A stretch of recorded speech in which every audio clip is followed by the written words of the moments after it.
Hi everyone, it's Sunday morning and this is your daily dose of Newsround. Here's what's coming up today. The supermoon in the skies tonight. And we meet the boy who slept in a tent for a year.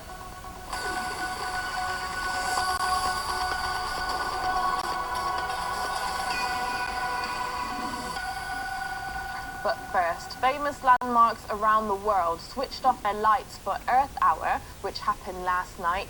The event takes place every year, encouraging people to turn off their lights for 60 minutes to raise awareness of environmental issues. The Houses of Parliament and the Shard were amongst the buildings here in the UK to go into darkness for 1 hour. Next, have you ever been camping and wished you could stay there for longer? Well, Max from Devon has gone one step further.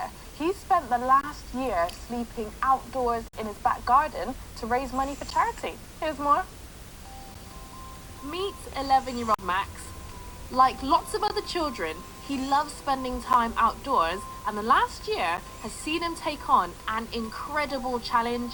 He slept in a tent in his back garden for almost 365 days in a row.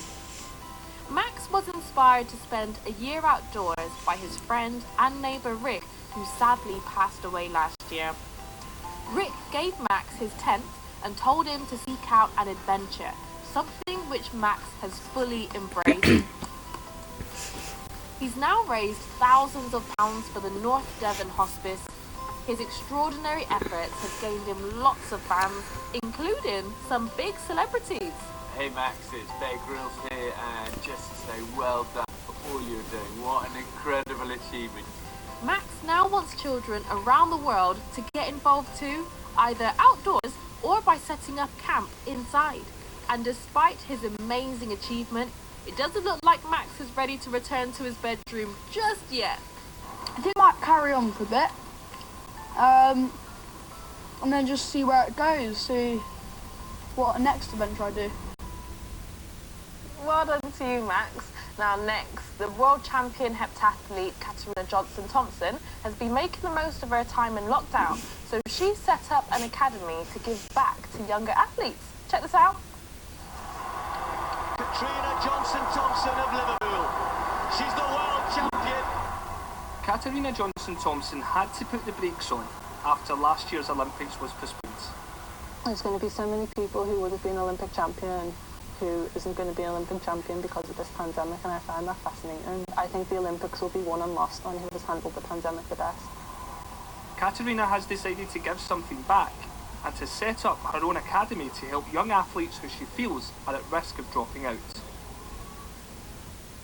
They have to be from a diverse ethnic background, they have to be, state schooled and at that county level competition, so I feel like they're the groups who need most help.